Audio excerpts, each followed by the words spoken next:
Okay, everybody's hungry. That's Sari, our Great Pyrenees livestock guard dog, and here's the whole crew. Here's Evening Rose, or Rosie, our Halflinger mare. And here are all the sheep, right down here. That big guy right there is Bentley, he's our ram. And here are some lambs right here. These two guys are sold. Today is Thursday the 17th. And they're not quite weaned yet, but they're leaving a week from Saturday, the 26th. They're already sold, they're already paid for.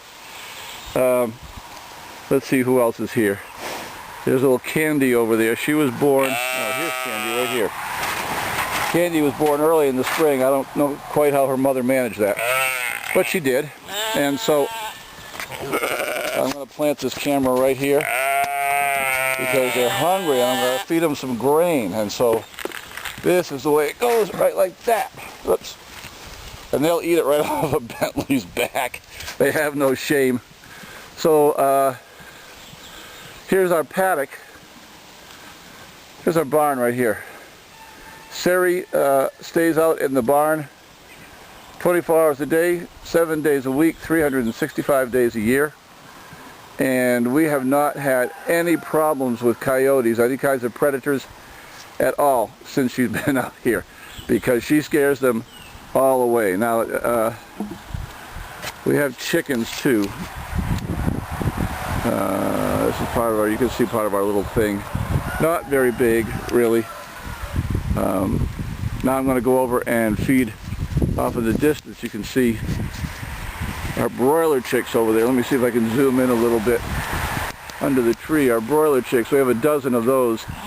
We raise broiler chicks every summer, and when they get big enough, of course, we have them processed and we put them in the freezer. So I'm going to go over and feed them now. Alright, this is our little chicken coop here, our little hen house.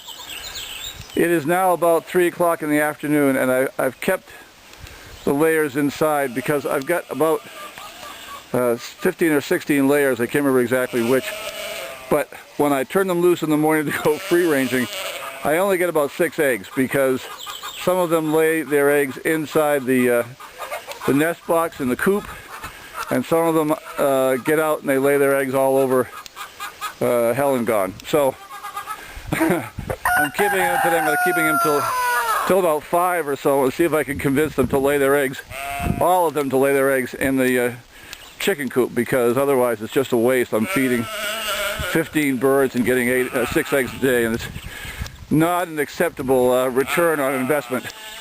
Here are our little broiler chicks. They're coming along really well this year. This Cornish cross hybrid that is typically sold for, let's see, all the sheep want the grain in here now. Typically sold for broiler chickens are not the brightest of God's little winged creatures. But I have experimented with getting them to free range, which they don't really naturally do very well. The problem was that last year I was a little too successful at getting them to free range, and they didn't get real big. They were a little stringy, a little tough, because they were so strong from getting all that exercise.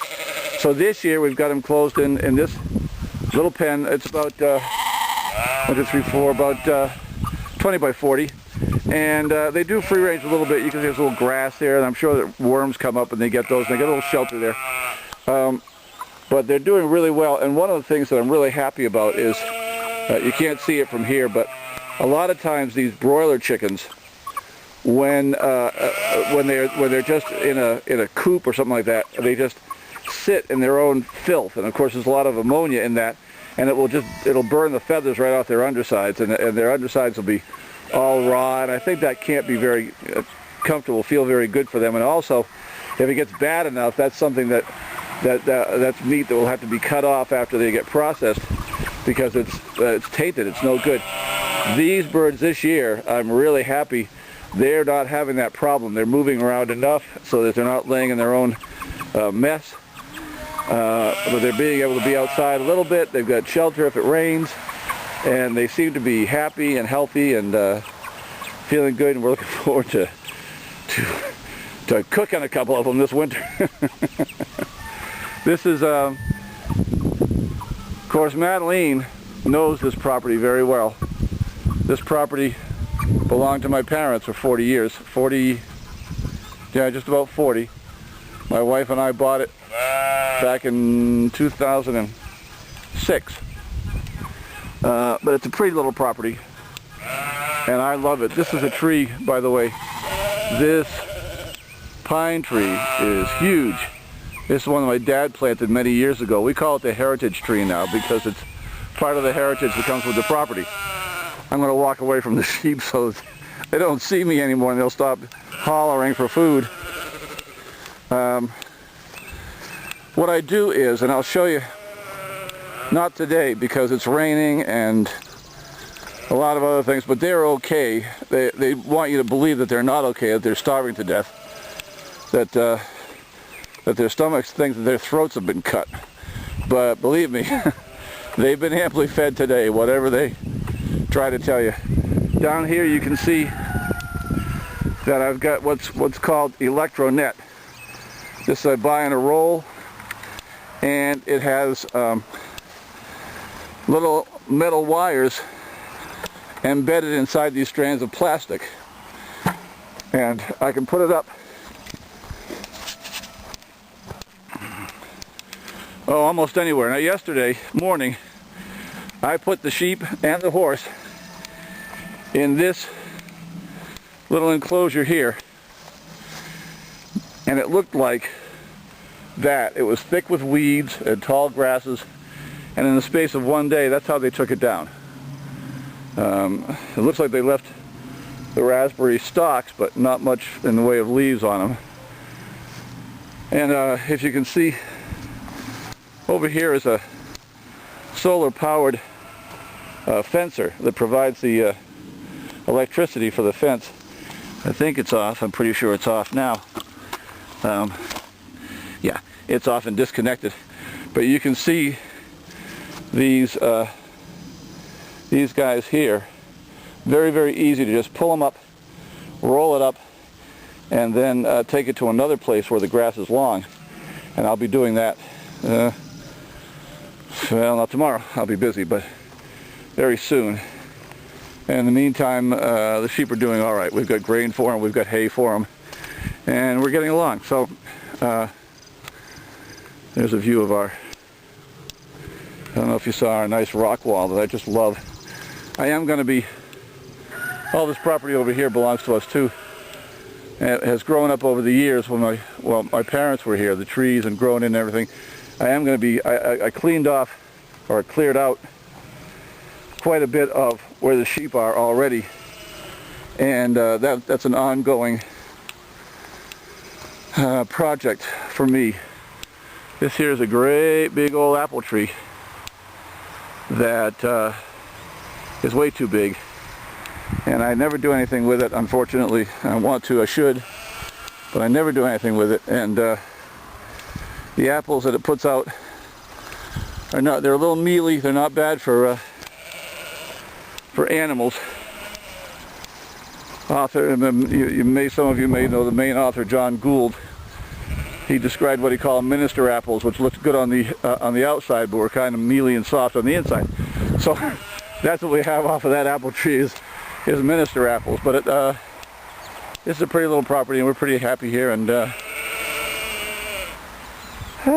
maybe I'll go take a look and see what kind of eggs we have. Hard to know. I've got a broody hen, so she's sitting on them, and I would have to boost her to see what the egg situation is. And maybe I won't, because I really, really am frustrated by not getting enough eggs. But you see that old sheep over there, that's the matriarch, that's Maisie. She's the oldest, and she's the mother of all these other adult ewes except for one. She's a Dorset, and yeah, the only one who's not a Dorset, Candy, and Daisy, who is Candy's mother. They're Romneys, as is Bentley, my ram. There's Bentley right there, big old ram. But the rest of them are Dorset crosses. I'm actually going to be getting out of the Dorset business and sticking just with the Romneys, because the Romneys are a great dual-purpose sheep. They produce wonderful fleece that hand spinners just love, and they also produce very nice big meaty lambs for the freezer, for the table. That's the deal. It's I think it's better that I made this little video recording rather than have everybody troop all out here, because it would have taken you longer to get here than to look around. But that's it, and I hope you've enjoyed this little video presentation.